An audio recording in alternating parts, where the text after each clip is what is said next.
Welcome to another episode of Scale Up Real Estate. Today we have our guest, Hiten. Yeah, Did I pronounce your name right?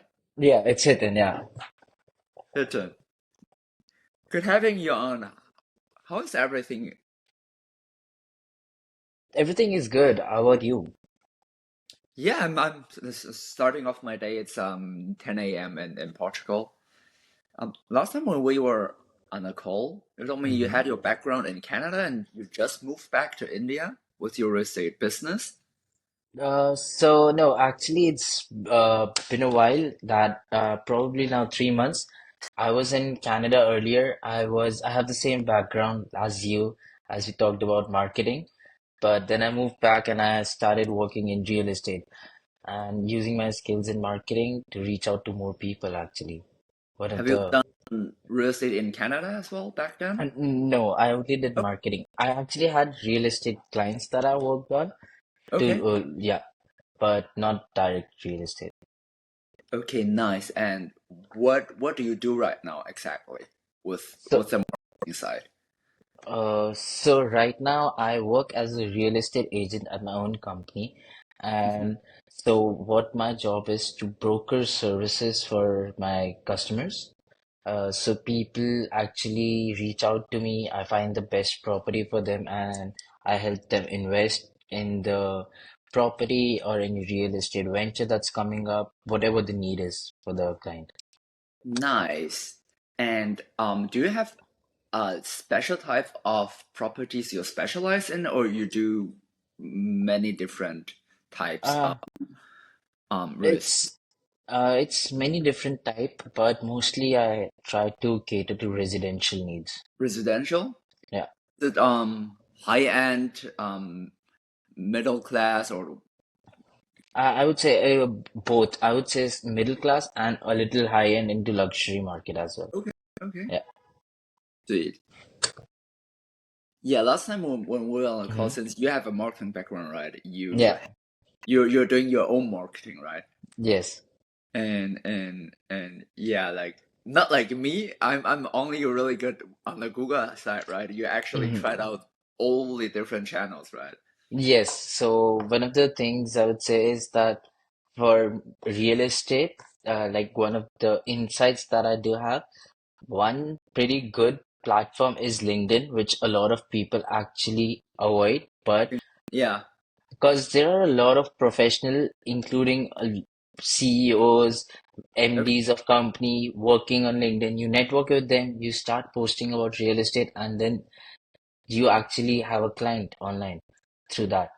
Because a lot of people do not spend time searching for properties on Google or browsing through Instagram, but Okay. on LinkedIn, and then they find that there is a good agent with insights, and boom, you have a client.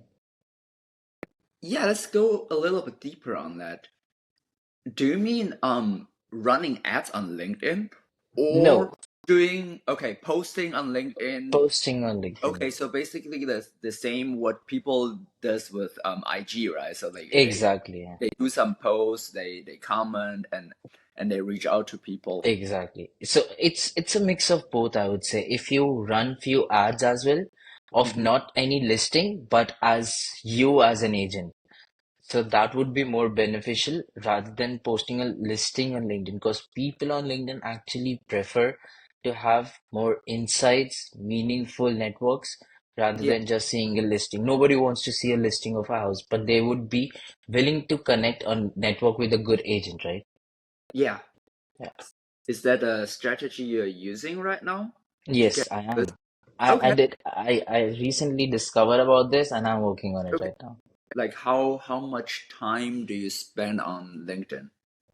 Uh, I would say that I'm shifting my focus from Instagram to LinkedIn and not much at the moment, but I am posting about benefits of investing in real estate, the booming markets around Delhi, New Delhi, things like that.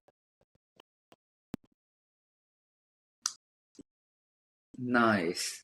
Um, would you say like this is a trend globally, or is it more like a trend for New Delhi, for India? that I would, LinkedIn is more effective compared to IG?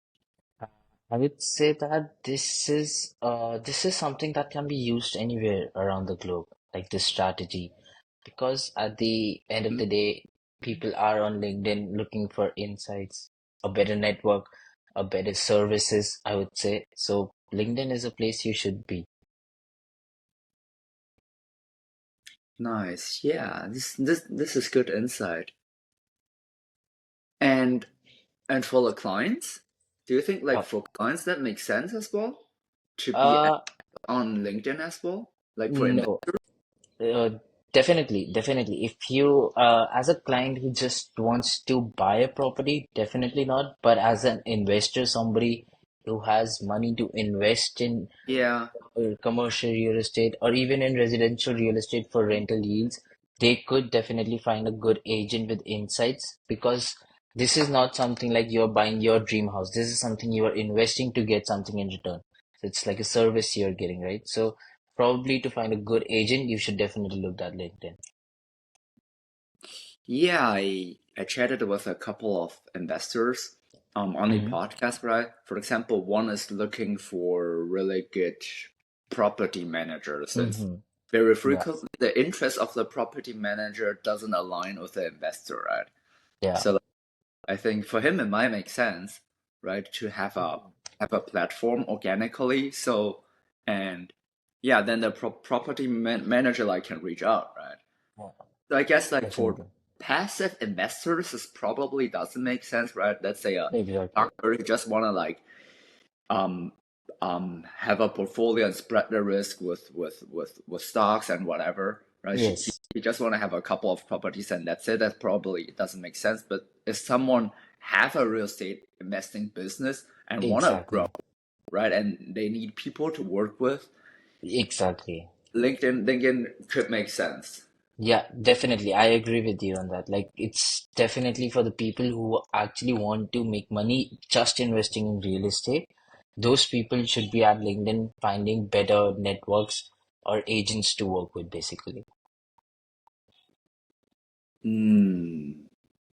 Nice. Yeah. Yeah, sweet. I will have that in mind and we can definitely link to your LinkedIn as well. Yeah, for Right? Since sure. you put some put some time and effort on building that. Mhm. What else? What else have you tried on the marketing side? You've mentioned On the like your I think the last time when we've spoken you've mentioned your favorite one is Facebook ads. Oh yes, definitely. Meta ads. So that's one of the most powerful tools to generate leads, I would say, and engage with the potential buyers or leads or prospects. Hmm. Because that's one way to actually showcase a listing very Yes. creatively.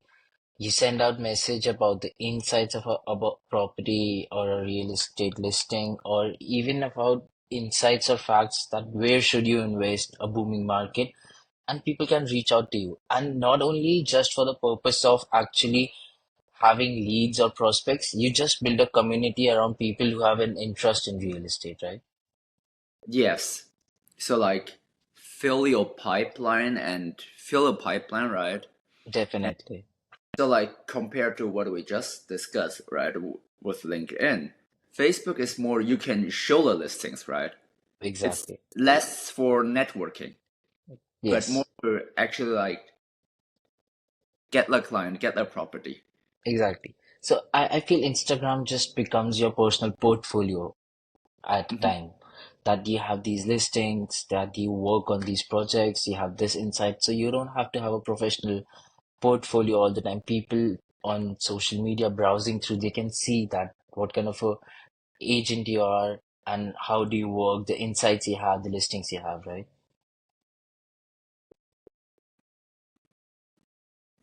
So so like how do you like plan your day So for with me, marketing, but also with the clients, right? So effectively. so that's the thing. So the client visits that happen very less, I would say, in terms of your general working. So my day is usually that I get up, uh, try to do my workout in the mornings or in the evenings whenever it's possible for me. I leave home around 10 to 11 a.m. and then I go to my office. I see what needs to be done, my to-do list. If it's regarding making content for Instagram, marketing, or doing my research, uh, it all depends upon the week. If I have any client visit, then my whole day is dedicated to that visit because I don't want my mind to go off another way. Or otherwise, if I have a free day, I'm ahead of my content, then at that point, I just go visit different developers, different projects, different sites to actually get more information, more knowledge. So that's how my day usually goes. Either it's just at my office working to create content, or it's going to be out in the field looking for new projects or new investment ideas for potential clients, or actually meeting a client, talking to them. So it's one of these every Nice, day, nice, different. nice. Yeah, yeah, yeah, okay. Yeah. Yeah, so posting clients, posting content, right? And right now you're Mhm. using LinkedIn. Do you still do IG or not Yeah, anymore? I do both. Yeah, I think one should have both the platforms, IG and LinkedIn.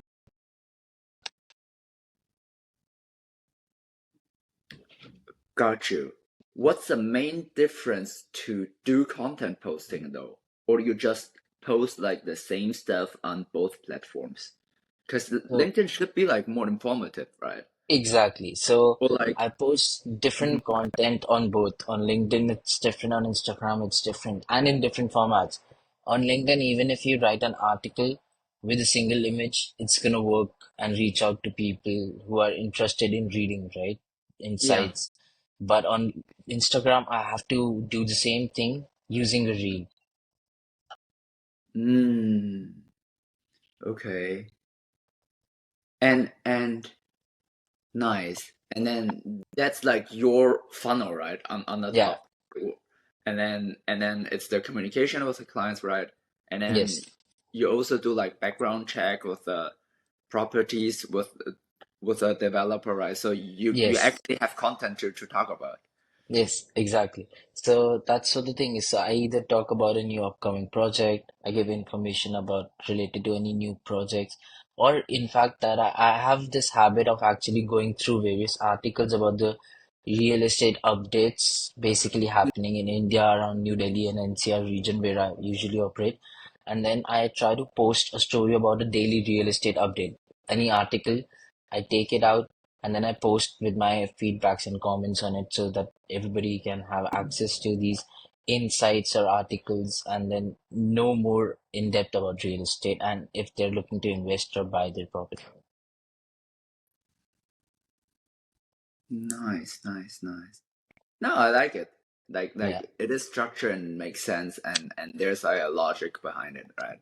And exactly. So you it's do like, basically using the marketing that I learned from the past 4 or 5 years, I would say, and that basically using that funnel approach to build a community, to build people around that idea of insights about real estate listings, etc.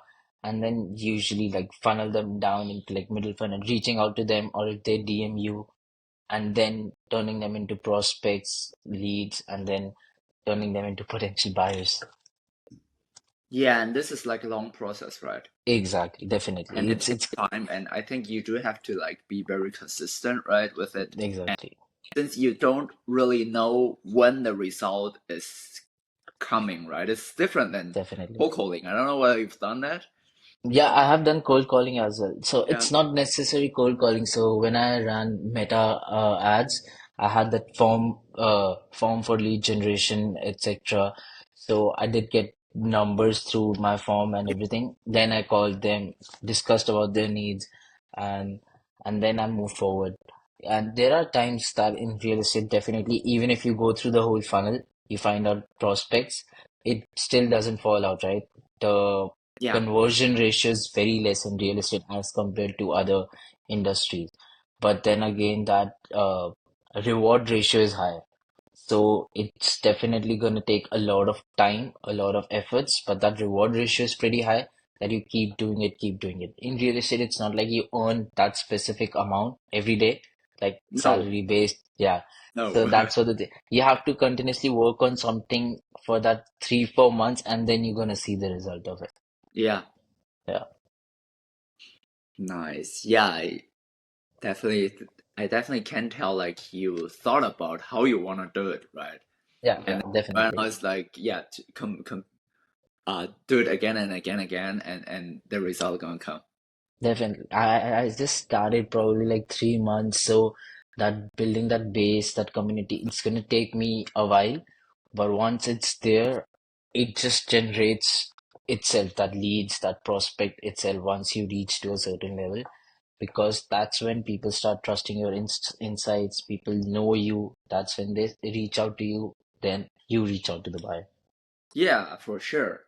And then like in the future, let's say you take some time off, right? And you come to Mhm. Europe, for example, right? And Yeah, travel for a month, right? You can still do the content, right? And people still exactly. gonna you or even like if you don't do anything, right? People still gonna reach out, right? Since you've built a personal brand already. And I think that's Exactly. the power of marketing, right? 100%. Yeah, that's the power of marketing. But yeah, and not only marketing but also like personal branding, right? So you've built a Yes. around yourself, you're like a authority to go to, right? Hmm. and and yeah, and then you can like lay back and actually focus on doing a good work for the client since the marketing is done on the front end already. Yes, exactly. That's Nice. how I'm planning to No, work. Yeah. I like it. I think It's it's very similar how I am approaching this, hmm and a lot of investors should see it like this as well, and not like, okay, I have one channel. How is this working out, right? I yeah, think a lot of people not coming from the marketing side, mhm, they don't see it holistically. exactly. Try out a bunch of things. Okay, I tried out a Facebook ads agency. Okay, that didn't work. Lead was bad. Okay, I tried a Google agency. That didn't work. But how does that work together with your brand, Exactly. Yeah. with your visibility? And if That's that what's is not important. aligned, it's very difficult to like, first of all, have results, but also to analyze what is working, what is not. Definitely. Yeah. Yeah, you have to keep trying everything that's possible to figure out until what actually works for you. And it's going to be different for everybody, right? Yeah, Somebody working, personality is different, right? yeah, This they're specialized in different things. exactly. The market is different, and it's Definitely, geographical location matters yeah. 100%. If the people, like I know that a lot of people spend time on Instagram, social media specifically in India, Delhi and NCR region, right? And there's going to be a country or any region that you're going to be working globally where people are more invested in LinkedIn, or let's just say they do their searches online. So that's when people, like, let's just say North American market, because there are very limited options you can actually browse, very limited websites, platforms where you can browse your uh, uh, listings, right? So that way people usually go on Google. So that's where PPC actually helps you more. Hmm. So you say like the North American market is different and Google is more powerful compared to like the Indian market? Yes, definitely, I would say. Okay, okay. Nice. Yeah, let's talk a little bit more on the Indian market itself for an Yeah, investor who wanna invest internationally. yeah, for sure. Yeah, can you share like a little bit of the insight of what's going on and also what's the advantage investing into the Indian market right now For sure. compared to like traditionally uh out of state in the US or Europe? 100%. Um, I feel like in the coming 5 years, India is one of those countries that are very developing right now. Hmm. It's a developing nation, and right now the population growth, India is the second most populated country in the world, right after China. So the population growth is still happening and it's rapid. At the same time, if the population growth happens, the need for real estate grows at the same time, right? Yeah. And now the more people are earning better, the GDP is increasing, the Hmm. economic situations of India are better. So this is one of the reasons the need for real estate is even more than before right now. So there is a huge surge, especially in the Delhi NCR, for the luxury market, apartments, etc., because of the rapid growth of entrepreneurs as well. Because they're earning well, they want a better lifestyle, they want to live in a better place, in a better society, and in a more gated societies where they can actually have a community build of entrepreneurs itself, people of high net value words living together so that they can network and work together. So these are one of the reasons why the luxury market or the real estate market is growing rapidly in the Delhi NCR region, right? And this is and why somebody from outside like an NRI or any other non-Indian resident should Mhm. invest in India is because they are earning most probably North America, let's just say in Canada or US or any other country, UK, where most of the Indian non NRIs are resided, people who have the investing power. So one of the reason is that the ratio of the dollar value is much higher than Indian rupee, right? So that investment that they're going to be making in US, it's going to be much more smaller than in India in terms of rupees, right? So that way they could get a much better property to actually rent out and have much more rental yield in India than in US or any other country at this point. And the appreciation is going to be higher over the period of time. And there are many other opportunities like Mhm. buying any luxury apartment, putting it up on Airbnb. There are a lot of people who love to have an Airbnb. We can get aways around here as well. So this is one of the best ideas that you can work around, buy a very good property and then put it on Airbnb, you put it on rent, or just let it be and just get the capital appreciation over 3 or 5 years, right? Mhm. Mhm. Mhm. What's typically like the return annually? In terms of what, rental yield or What's that? uh, so what type It, of return? investment, return of investment. So if we talk about the rental yield return, it's possibly around 4% annually, like the Okay. 4%. But the capital appreciation, it actually varies from location to location within India Mhm. itself, pan India. There are some Yeah, areas in for that. India, yeah, the rental yield is going to get you for residential, it's going to be around 4%, definitely. And if we talk about the appreciation, there are some cities that are developing at a massive rate that in the 5 years, the capital appreciation was 250%. Oh, okay. Yeah, and that's very, very, very high. So that's like there are some cities in India that are developing at a rapid rate that you cannot even fathom, and that's one of the reasons there is a very high capital appreciation. So if we talk about, let's just say, Gurgaon, that's one of the biggest luxury markets right now in India Okay. after Mumbai. Yeah. Okay. So in Gurgaon, the capital appreciation over the last 5 years was around, let's just say, for 2024, if we calculate it, it was around, let me remember that exact figure actually. So around 5 to 10%, more than that. Mhm. More than 10%, I would say. It's because the areas are increasing rapidly. And that 5 to 10% increase, that means if you see annually, if you see like 1 CR, the 10%, it's gonna give you every year 10 lakhs and then 10% on top of it. So there are some places that even had a double growth itself, 50% growth, 100% growth in some of the properties.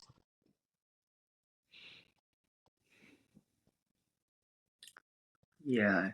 And what is it difficult to invest in India as a someone out of the country, or like what kind of criteria do you have to So meet as an investor? So, as an investor, if you're an NRI, non-resident Indian, or Mhm. you have an OCI, that's the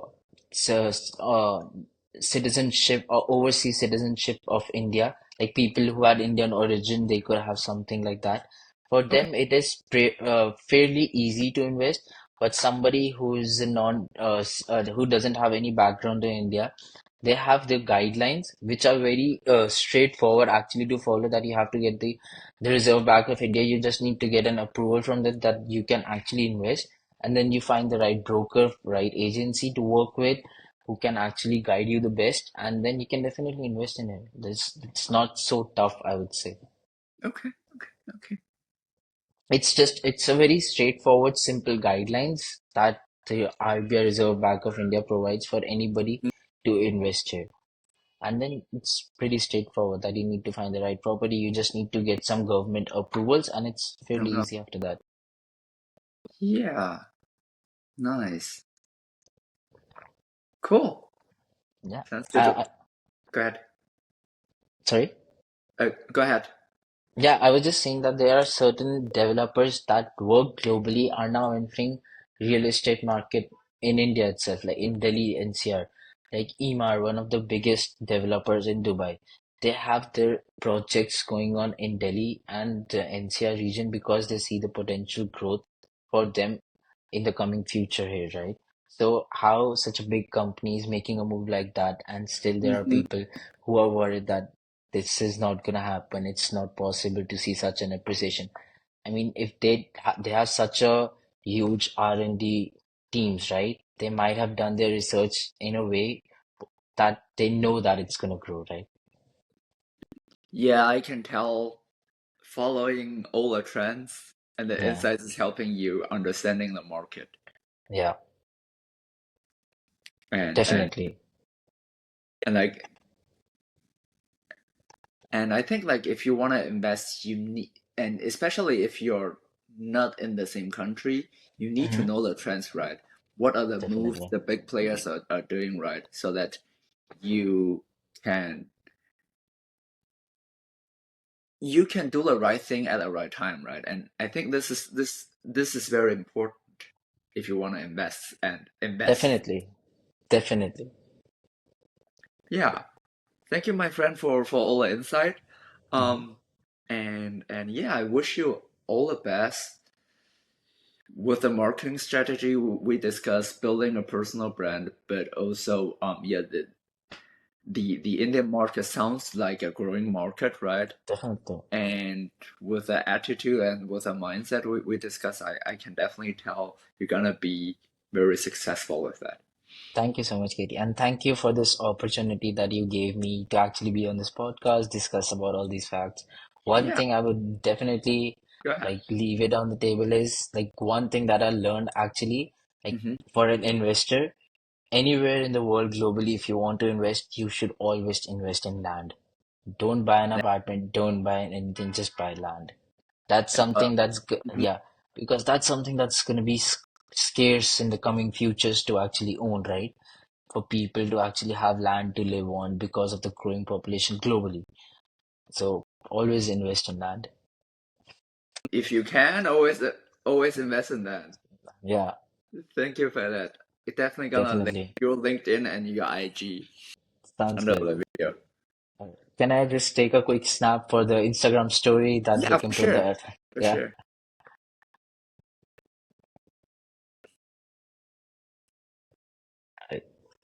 Just give me-